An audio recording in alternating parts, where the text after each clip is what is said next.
Esquachel, Pia Stalsney. Greetings. Hi, my name is Pia, and I'm the Education Librarian at the University of Victoria Libraries. If you're a new student to UVic, welcome. We're really glad that you're here. And if you ever have questions throughout your time at UVic regarding your library research, please do ask me. I am available to help you. I've listed my email here. This is a short video to walk you through some of the main resources that I have found new students in education really find useful. And this is just very basic introduction, and I should warn you, this is my first video. We're in the middle of the COVID pandemic here, so the library's closed, so I'm moving so much of my content online. So thanks for your patience with me as I work through this video. So what we're going to do today is after watching this video, you should be able to know how to, one, navigate the library's website, how to find citation resources so that you can do those APA citations really easily and they don't cause you too much trouble. I've created a library guide for your course. It's a library guide that's devoted to research methods in education. And I've curated a ton of content, and so I hope that you will make good use of that. So the library guide is really your one-stop shop for anything you might need regarding research methods. We have so much great content, and I really hope you'll use it. If you remember only one thing from our time together through this video, let it be that this guide exists and that many of your questions will be answered if you go back to the guide. Then the fourth thing we'll do is look at some ways to search effectively for books and journal articles. And then finally, I'll talk about how to get additional library help in the future. Okay, so number one, navigating the library's website.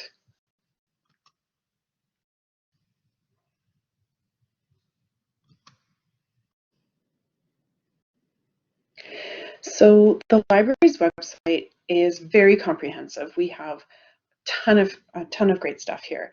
But I'll show you some of the main parts of the website that I noticed education grad students using over and over. So a lot of the searching that you'll do will be here in these boxes here, and I will spend some time going through that later. But if you go up here to the top to the research help pages, then you'll see that we have quite a bit of content. So the Ask Us pages, that's just how to get a hold of a librarian. Maybe if you can't get a hold of me, maybe I'm away on vacation, you can get a hold of one of my colleagues. I have many lovely colleagues who have different subjects that they're responsible for, but they're really helpful and they'd be happy to help you if I'm away. So that's how you get hold of us that way, through email, text, or chat. Then if you go here to the citation help pages, then you should see quite a bit of information about some of the main questions on how to do a citation. So we have over here citation style guides. So if you click on that, then you'll get some of the most commonly used style guides. And the one that folks in education tend to use 9 times out of 10 is APA, or the American Psychological Association.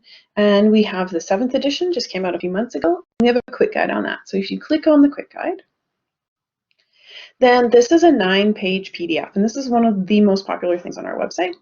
And it walks you through how to create a citation using APA. So the first half of this document is the in-text citation examples. So you're writing in the body of your work, and you need to add the author and the year, or sometimes I call this the APA speed bump, right?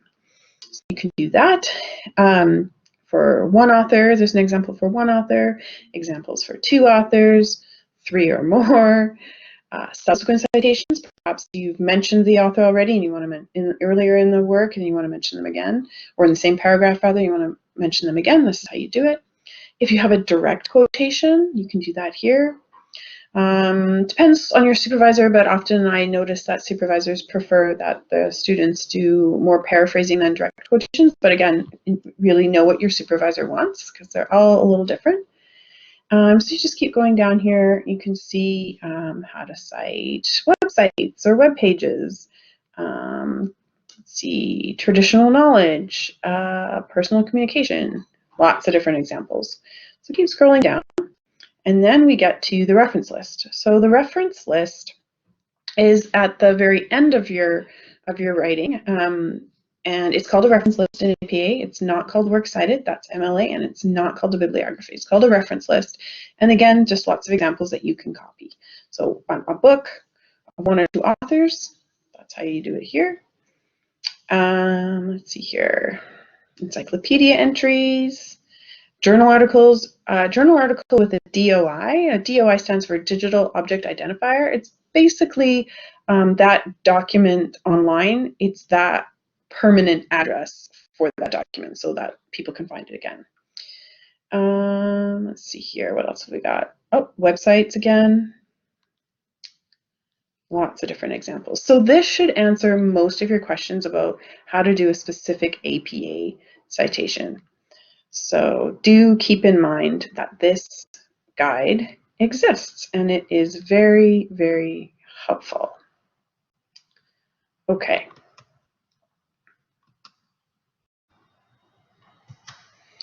Okay, so let's go back.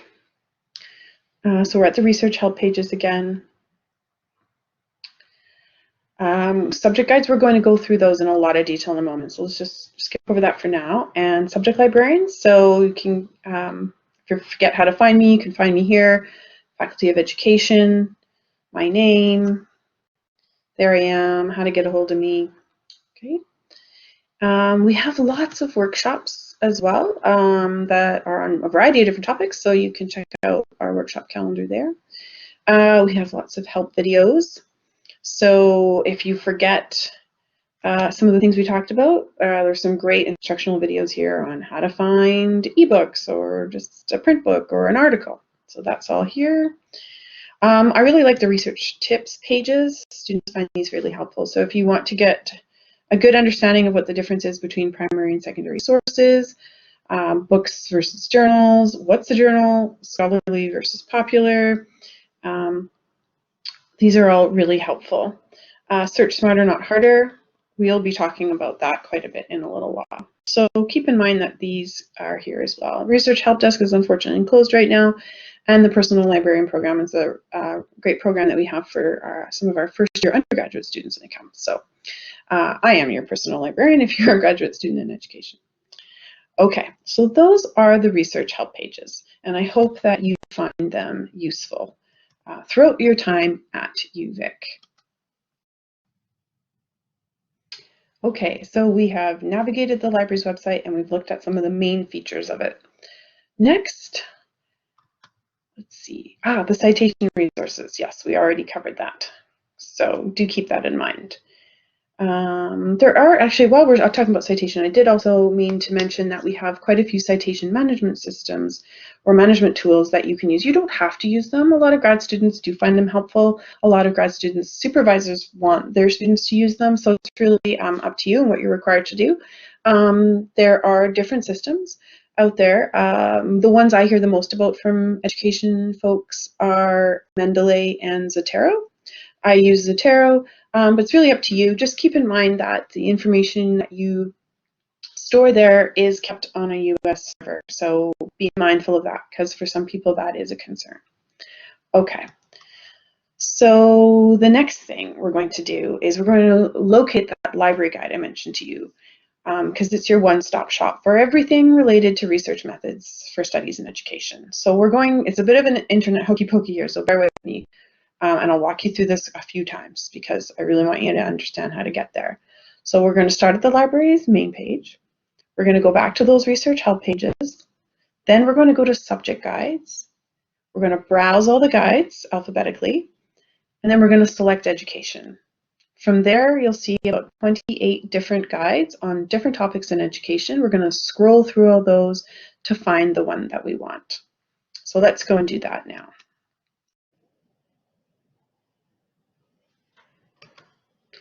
Okay, so we found our way back to the library's main page, library.uvic.ca. Now we're going to look for those research guides or library guides. So we go up to the research help pages, then we go subject guides, we click on that. Then we're going to browse all guides alphabetically by subject or librarian. So we click on that, browse all guides. And here are all the guides listed by subject. So we're going to scroll down till we get to education, because that's your home faculty. So we click on that. Do you see that there? Education. Click on there. There are 28 different guides. So if you're taking courses in other areas, keep in mind that I have a lot of different guides. So if your research is more on art education and art research, then you might find this guide helpful. If you're in counseling psych, here you go, early childhood education, ed leadership, policy and admin, educational psychology, ed tech, exercise science, physical health education. So if you're an FE student, this will be really helpful for you. We've got a few different guides here on foundational topics, a guide on Indigenous education, including language revitalization, lots of material there. If you are studying language and literacy research, this guide will be helpful for you. And then I have various guides on teaching. These are more for pre-service undergraduate education students who are learning to become teachers. But this is the guide here, the one that most graduate students, this is my most popular guide. Aside from this guide here, which I created not that long ago, K-12 Learning at Home during COVID-19, this has become a very popular guide. Anyways, the most popular guide for education students seems to be this one here, Research Methods for Studies in Education. So we'll click on that, and here we go.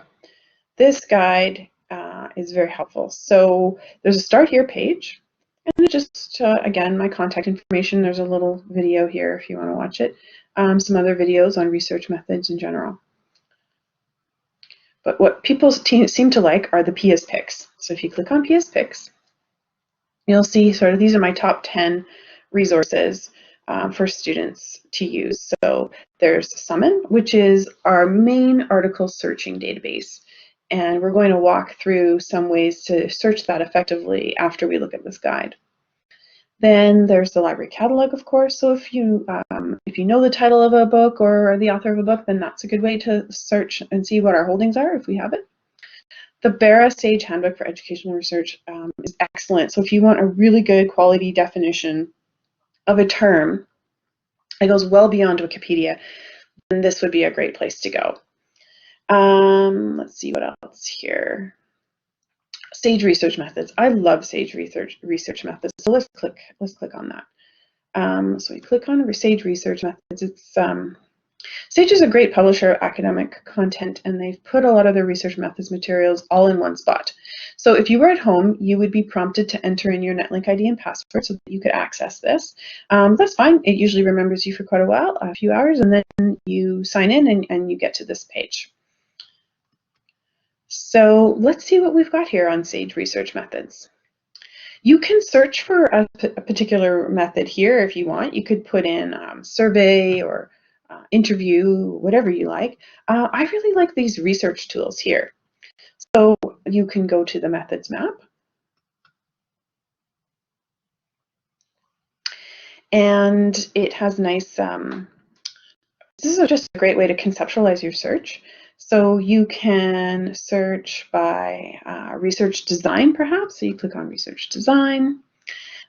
Different examples, there's many more, but maybe you were interested in case study research, you could click that. It would walk you through how to do different case studies. And then if you go here, and you can search all the content on that. So you click on that, and it lists all the different content we may have on single case studies. So you click on there. Okay. So that's the research tools button. I like that. Reading lists is similar. I love the project planner. Project planner is great. So it walks you through the different steps of doing your own research. So where do you begin? And it's kind of got these nice research stages here and how to define a topic. You need to have a very well-defined topic if you want your searches to be effective. Otherwise, it can be like looking for a needle in a haystack or like a moving target a little bit. So defining a topic, developing a researchable question. Yeah, it just walks you through all those different steps. So do keep SAGE research methods in mind. I really like it. If you are going to be doing some quantitative research, this can help you find out which stats test to use. But again, you don't have to use that. So do keep in mind that SAGE research methods is an excellent tool. So let's go back.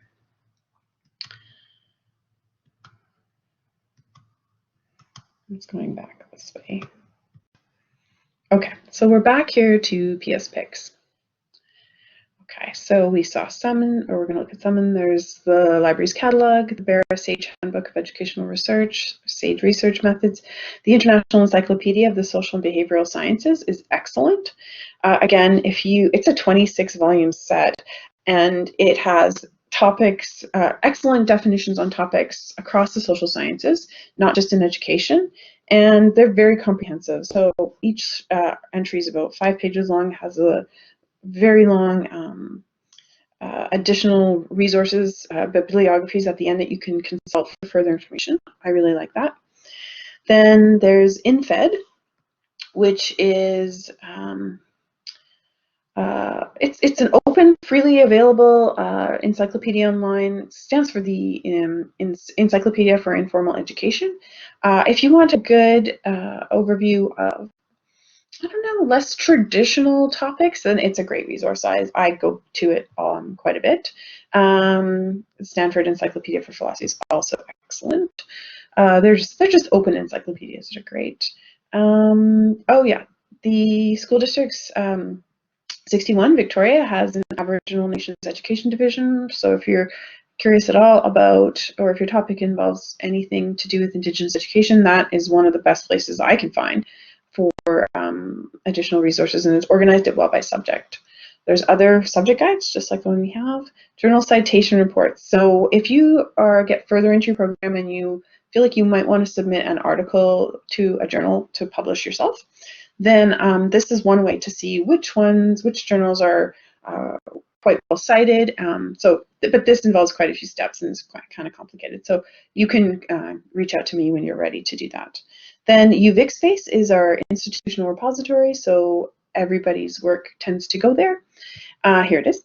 And your thesis and dissertation will go here as well. What I like about this is that you can search by supervisor.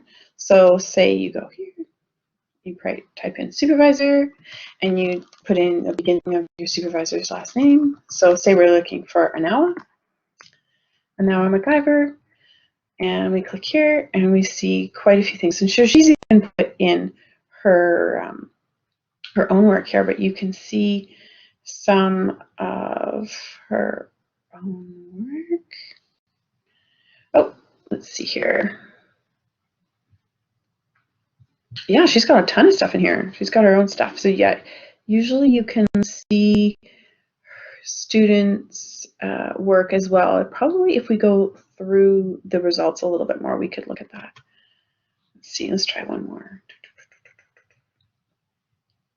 Okay, this may be one here, or this may be one here. Yes, this is an MEd project in Indigenous education. So if you wanted to see what your supervisor's previous students have done, this is a great way to do that. So you just go to supervisor and you click open, and it opens it as a PDF and you can read it. So it's really handy. So let's go back again. Okay, and then the citation style guides, which we've already talked about. So lots of great stuff there. Okay, so let's go back up to the top. Encyclopedias and dictionaries, that's the next tab. So what I've tried to do, their SAGE research methods again, I just love it so much. So we do spend lots of time going through that resource. We have a lot of tertiary sources. Tertiary sources just means like dictionaries, encyclopedias, and handbooks. It's like primary, secondary sources, and then tertiary sources. So sources about other sources, I suppose. But we have so many great encyclopedias, dictionaries, and handbooks on very specific topics in education. So, and a lot of them are now available electronically, which is great. So here's a good one that students use a lot, the Literacy Research Methodologies book. So you click on that. It takes you to the catalog record. And it gives you all the citation information that you would need to create a citation for this. It has a nice long table of contents, a bit of a summary. This is the permanent address to this record, so you could cut and paste it somewhere if you wanted to. And if you want to actually access the book, you just click here, the web link.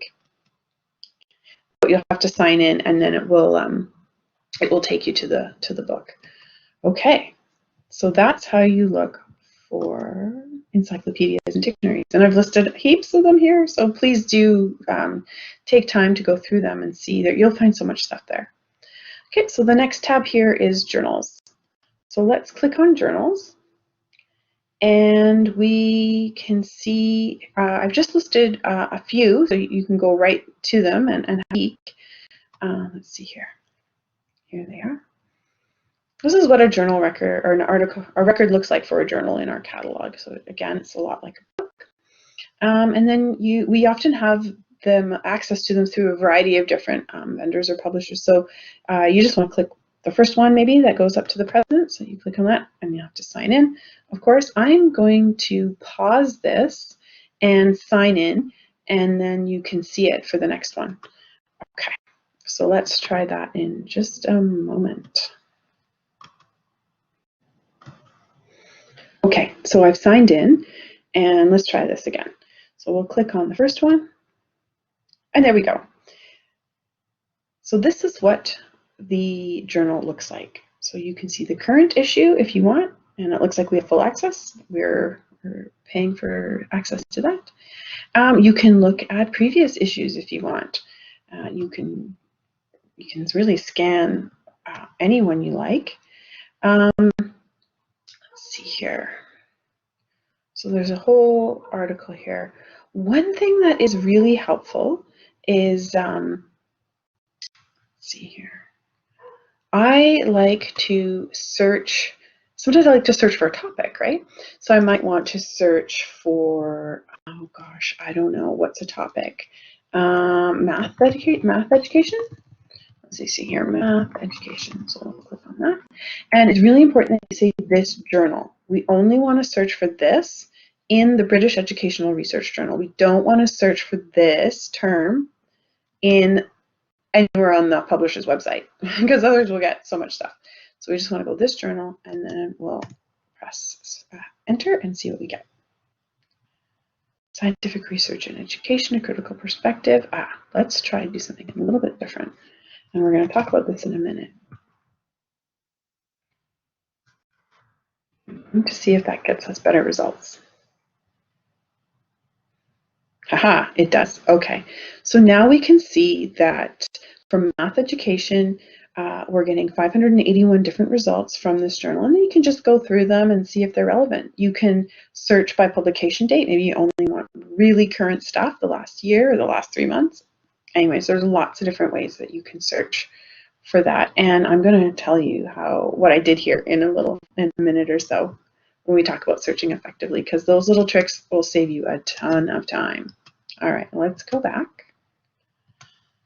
Okay, so those were some commonly used journals. Next, there's heaps of stuff in here. Okay, books by topic. There are so many different types of research methods out there. And so it can be a little overwhelming at first. And I sympathize with you, but once you get into it, you might be like me and you might kind of nerd out on it a little bit. So I've tried to make it easy for you. So I've collated a whole bunch of content on each topic here on this guide. So say you want to study, I don't know, maybe you want to do an autoethnography. So if you want to know all the books on this topic that's held by UVic libraries, you just click on this button and you scroll down, and there are a whole bunch of books on ethnography. You click or you scroll down and look at them all. And a lot of them, again, are available electronically, which is lovely. So let's see here, autoethnography is probably down here a little bit. Yep, there we go, autoethnography. Okay, so we've got so much stuff. Please do use it. We spend lots of money to get it, and then they're here for you. And they're so good. There's just so much great Great stuff. And searching for books like this, going through things, that's just time well spent when you're a grad student, right? Like that's what you're here to do. So keep in mind that there's probably a book on that if you have a question or topic. And we probably have it. If we don't have it, let me know and I might be able to get it for the library because you may not be the only one who wants it. So again, lots of different topics: ethnography, feminist research methods, focus groups, grounded theory, interview, Indigenous research methods, longitudinal. So these are not mutually exclusive, right? Like sometimes you might use a bunch of different ones, but that's why you're taking this research methods class. So your instructor can really help you walk you through all those different aspects of the design. But when it comes to getting some background research on how to do that, please keep in mind these books by topic lists. Okay. And I'm adding content to this all the time as well. All right, there are some websites that may be helpful for you. Google Scholar, some non-governmental organizations that have maybe some statistical data you might want, StatsCan, UNESCO, OECD, let's see here, there's just lots of different websites out there that focus on education. A lot of them do have data. If you want to download some data files, you can do that. So yeah, probably UNESCO and OECD have quite a bit of that material. All right, so those are some websites. Literature reviews. This is just a bit of a recap on the citations, but there's a nice video on how to do a lit review. Everybody, again, really know what your supervisor wants before you start writing it all up, and because they're all a little different. Now, there's no standard way, really, I suppose, but the ones I see the most are, first of all, by topic, and then within topic, chronological. And when you get to the point where you have to start doing your deep dive into the literature, then that's a really good time to come and book an appointment with me. So I do have office hours by appointment. Right now we're not doing in-person office hours, but once things kind of go back to normal, I will be doing my in-person office hours. In the meantime, I have virtual office hours. So a really good time to come and meet with me to figure out your lit review is after you have met with your supervisor and you have a very clear focus, a very clear direction on what you want to look for, and then we can meet and brainstorm some searching strategies. That's a really good time to book an appointment with me. Okay, citation help, we talked about that. Projects, theses, and dissertations. So we've talked about that a little bit. So I walked you through UVic space. Yours will be there one day when you're all done, and you can share the link with your family and friends. And when you're ready to submit, the procedures are here. If you want to look for theses and dissertations outside of UVic, there's options for that too. There's Canada's thesis portal at the Library and Archives Canada, lots of different places. If you have more complicated questions like that, just send me an email and I can walk you through that, no problem. And then ethics, please, please, please keep in mind that if you are doing research with humans, you need to do research ethics. So all of that material is available through the research office, through UVic's Human Research Ethics Board, and their website's here and all the forms are here, but just keep in mind you need to do that. Okay, that's a lot of information, but that's the guide, and it's going to answer, I bet you, 9 out of 10 of the questions you might have. So keep that in mind. If you have questions, go to the guide first. All right.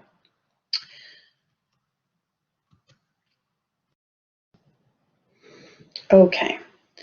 So using the library guide that I created to find research methods resources, I hope that you can find that again. The steps are there. Okay, so the fourth thing we're going to talk about are how do we actually start searching for books and journal articles? So there's a couple of different things to keep in mind before you even start searching. Don't start throwing terms in because you really want to, there's just so much information out there. You really want to do an effective search from the beginning because you want to save yourself time, right? Like you're a busy person. So let's try and find a way to do this as efficiently as possible. So there's a couple things you want to keep in mind. First, is this a known item search? Do you know what you're looking for?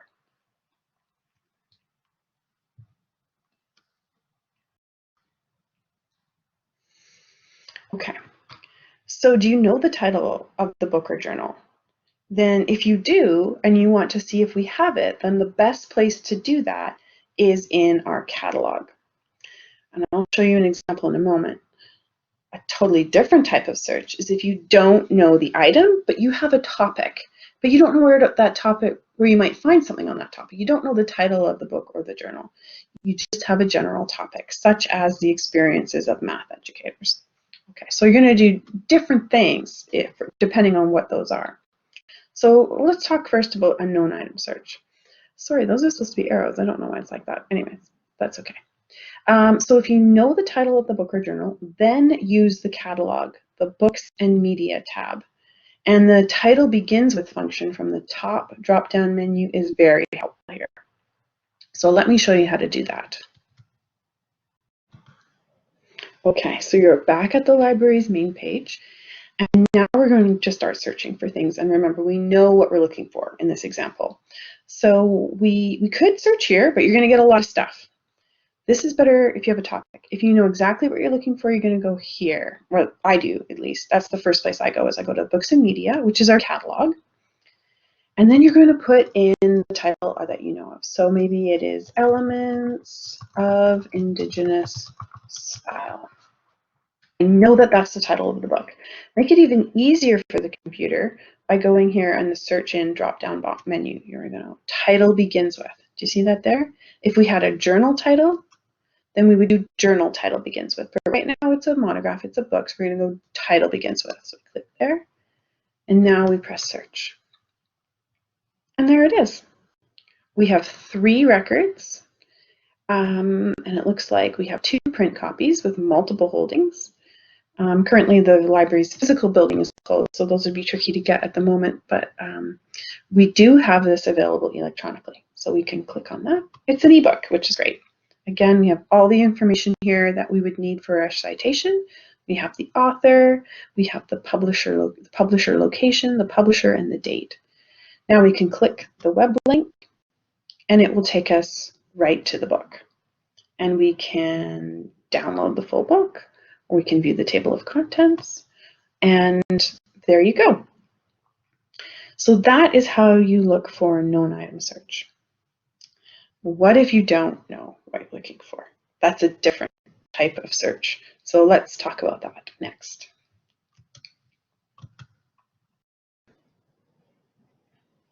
Okay, so now we know we have a topic, but we don't necessarily know which sources we may want to find that topic in. So then we want to use a database like Summon, that main search box on the main page, or a very subject-specific database such as ERIC, which is the main database that people typically use in education. But you know, honestly, most of the time I just go to Summon, and I'll show you how to do that in a moment. But before we start throwing in some words, we want to be really logical in our search. So search as logically as possible. You want to search by concept, not word, because remember that English is a very synonym-rich language. So often if you put in, maybe if you put in a term such as teenagers, and that's the only term you put in, you may not get results that use synonyms for that, such as adolescent or youth. So the computer, it's very literal. It will only retrieve the results that you ask it to. So you want to be exhaustive when you're doing your search. And to do that, a great tool is to use Boolean operators. You can do a natural language search if you want. You know, just type in the question or query in the same way as you may say it. But I find that most of the time, using a Boolean operators in my search is helpful. So there's lots of different ways that you can use Boolean. I use these 5 things most of the time, and they are 2 words and an or, and then there are 3 symbols. I'm going to walk you through some examples in a moment. Boolean just stands for George Boole. He was a 19th century English mathematician. He invented this logic, this way of searching, and it's been really helpful in computer science. And you can make your Boolean searches very complicated if you want, but most of the time I think you will get everything you need by using these 5. So here are some examples. The Boolean operator AND will get you a concept plus another concept. So the concept of math and the concept of educators. Okay, so we're bringing two concepts together. If you use the Boolean operator or, this is synonyms within one concept. So educators or teachers. You can use the quotation marks for phrases. So if you want to keep words together. So for example, British Columbia. We put it in quotation marks. It tells the computer these words need to stay right next to each other. Otherwise, if you don't put the quotation marks, it may pull them apart, and then you're going to get results that have the word British and the word Columbia. It might be the Columbia River in the British territory of the Oregon. Or Vancouver Island. You don't put Vancouver Island in quotation marks, you may get results about Granville Island in the city of Vancouver. Okay, so just keep in mind, make it really clear for the computer. Then star will get words with multiple endings. It's like it truncates things. It's a truncating or a wildcard. And most of the databases you'll be using will use the star. Google uses it as well. If you're using the catalog, unfortunately, you need to use the question mark.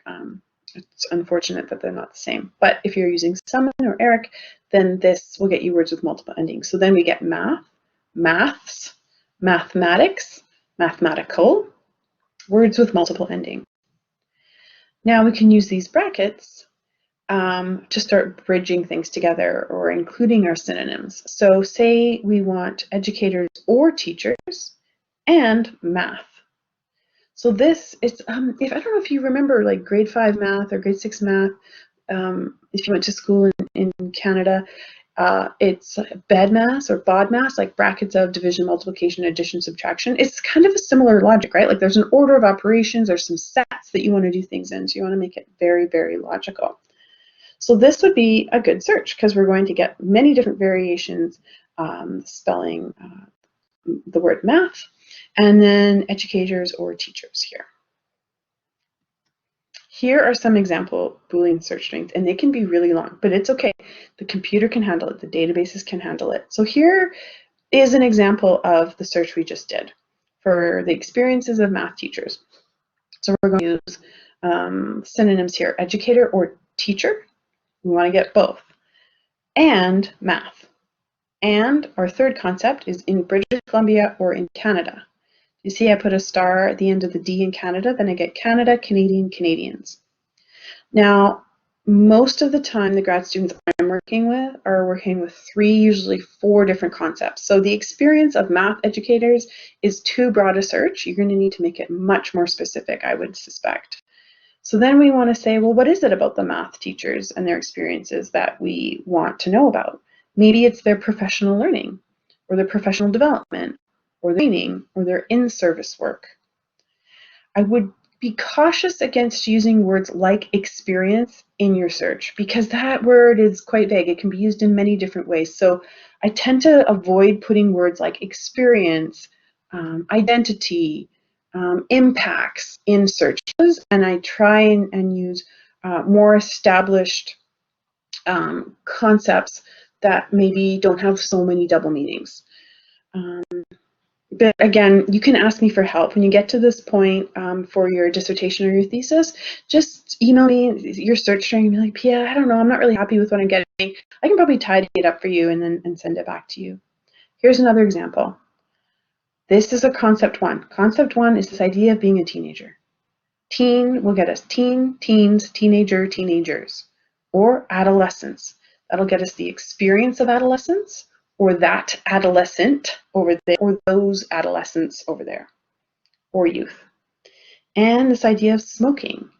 Smoke, if I do this, I'll get smoke, smoker, smoker, smoking, or tobacco use. I need to put that in quotation marks, right? To keep those 2 words together as a phrase. And then Canada again, Canada, Canadian, Canadians. Here is a common search string I encounter. There are many different synonyms for Indigenous. And some of them are very American specific. We don't use those in Canada. Oh, I'm sorry, that should have a quotation mark at the end of it, right there. Sorry, guys. And we don't use terms like American Indian in Canada. But we do use terms like First Nations. And if you want to get articles beyond Canada, you may have to use different terms than you're used to using. But again, I can help you with that. Okay, so it can handle a big long search string like this. We could even put in more if you wanted to. Okay, so let's try doing a search in Summon.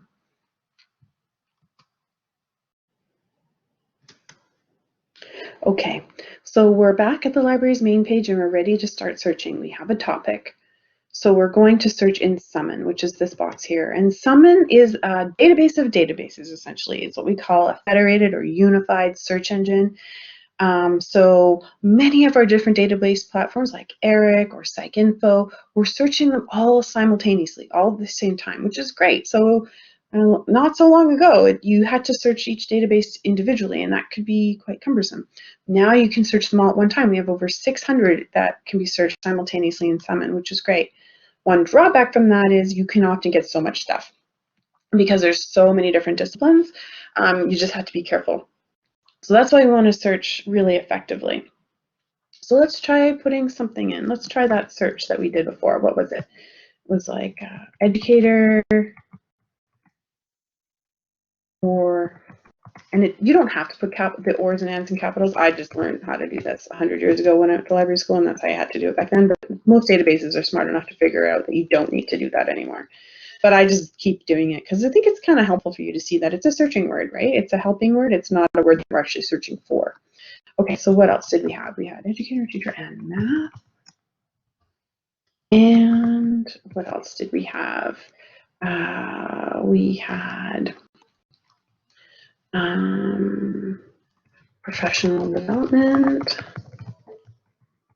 or professional learning. And these are really iterative things, right? Like you'll kind of figure out, you'll add words, you'll add phrases, you'll take some away. You have to do it a few times, but that's okay. Training, let's start with that. Okay, so come on, big money, be good, be a good search. Let's see what we get. Okay, so let's see here. We're getting professional development of mathematics teachers, an Asian perspective. Okay, we're right on target. We are getting highly relevant results. Becoming teacher researchers, teachers' reflections on collaborative professional development. There must be something in there about math, so we'll look at. Okay, a novice mathematics teacher educator. Okay, we're on the right track. So we're getting relevant stuff. We're getting too much stuff. That's way too much. There's no way you'd ever be able to go through that, right? So we can do a few different things. We can add more concepts. Like maybe we only want results in Canada. We could try that. We could add a concept again, right? Most grad students I'm working with are working with 3, 4, 5 different concepts. Let's try that. Keeping in mind that Canada is a small jurisdiction. Let's see. Okay, we're getting far fewer, but we're still getting a lot. So let's think here. How could we do this? We want to refine our search. We could say full text online. Sure. I haven't seen a print-only journal in quite a while, so we could click on that.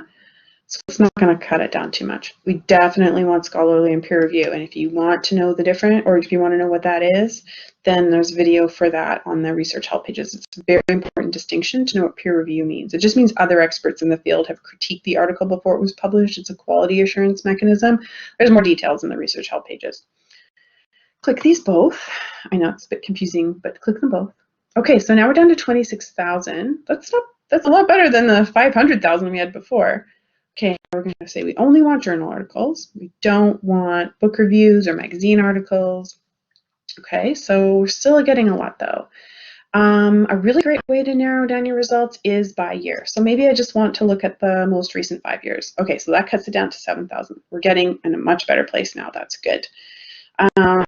That's still a lot. We could reduce it by, I don't know, the last 3 years. Could do that. Helped a bit.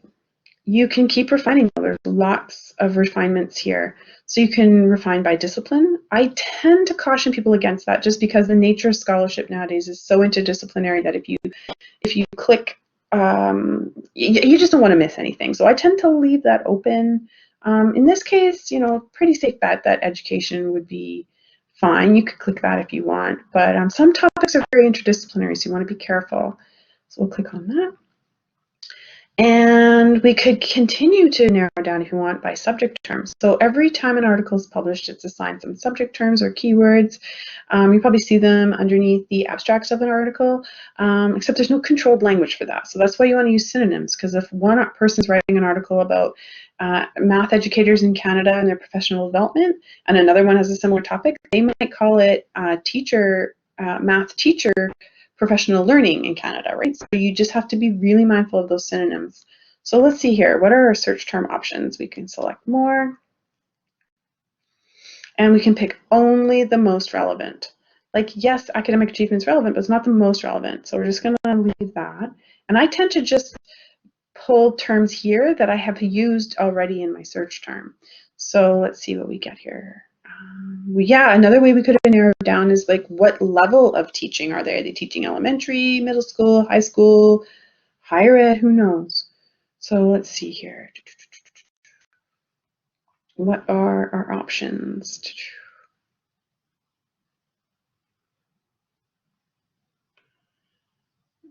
Mathematics, yes. Mathematics education, yes. Math instruction, okay, good. We can click those. We could click professional development if you want, but I'm actually kind of happy with the math, just math alone. Okay, so we'll click apply and we'll see what we get. Ha, okay, that's good. 264 results. Okay, that's good. That's a much more manageable number. And let's see here. Are we getting stuff that's still relevant? Early childhood educators and teachers, early mathematics education, knowledge, belief, and pedagogy. Interesting. Okay. This is when we might need to make sure we have a very clear understanding from your supervisor about what is it that you really want. Is this group of educators, are they dealing with children who are too young? Maybe you only want middle school years. That's why you really need to understand from your supervisor what you're studying. And it will be very, very specific. And that's okay. Let's see here. Understanding primary teachers' professional learning and practice, activity theory lens, Facebook as a mechanism for, I don't know where we're getting that one. We said we only want Canada. There must be some reference to the word Canada in there, and we did not pick Canada as the subject term, but it wasn't available to us, so we're going to have to skip that. Let's see here. Canadian and Finnish upper secondary school mathematics teachers' perceptions. Yeah, that might be interesting. Okay, so we are getting something.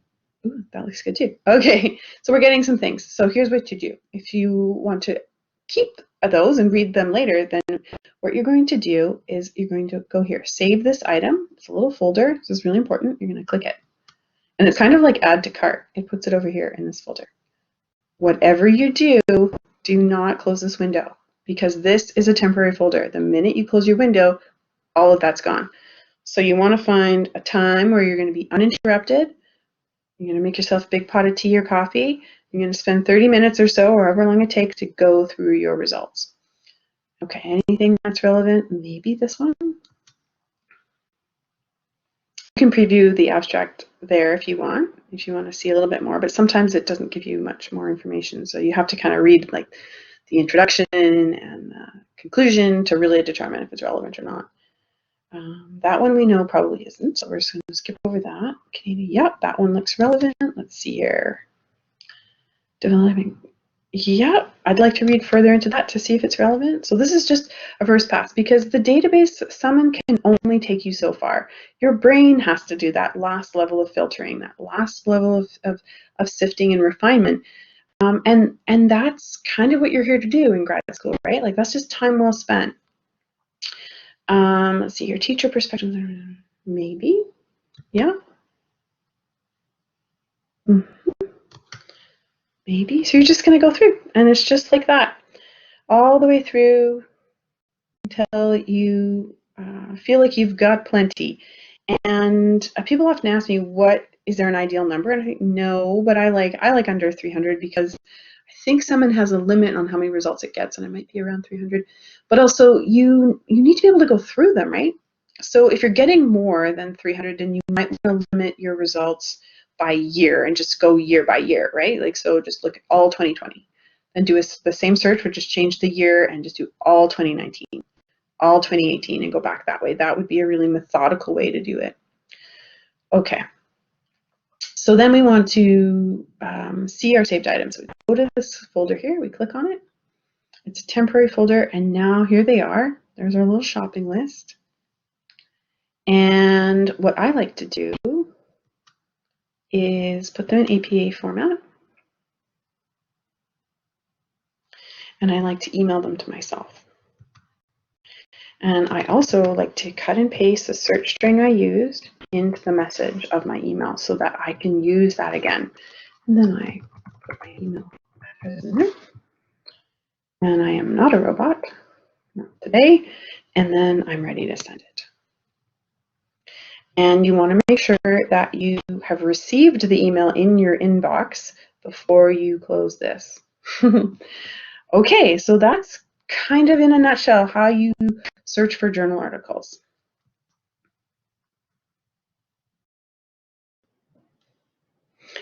Okay, so lastly, how to get additional library help in the future.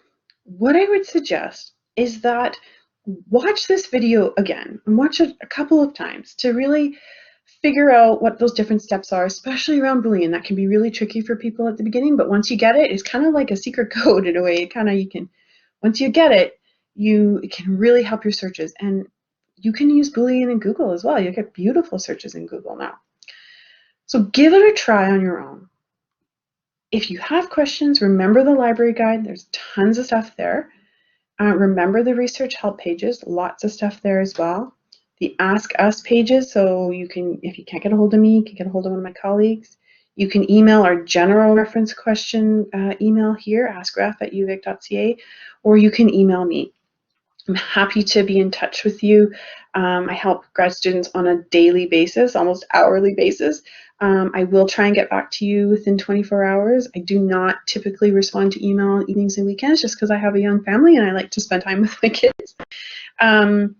But I will get back to you as soon as I can. There are a lot of education grad students, so I will try and get back to you as soon as I can. But I am available to help you. And it's my favorite thing to do in my job is to help you and to see what you're doing. I always learn something new. People have the most interesting research topics, and people often think, oh, my topic, somebody must have already done it. I have never seen the same topic twice, so I think you're going to be okay. So my final thoughts to you are, don't let the searching become procrastination. I see a lot of grad students do this. They are just looking for that one more article, that last book. There's got to be something else out there. There's got to be something else out there. There probably is, and you're going to miss it. But if you do the very best you can and you get most of the things you can in the time you have, you will be okay. And keep in mind, when you find an article or you find a book, it will reference other things. And you can piggyback on those, like breadcrumbs in a way, citation breadcrumbs, and you can find those articles. So at some point, you do have to stop searching. So you do the very best to construct a very effective search, and then you do the search the best you can, and then you have to stop. Because if you need to stop reading, you need to stop searching rather, so you can start reading.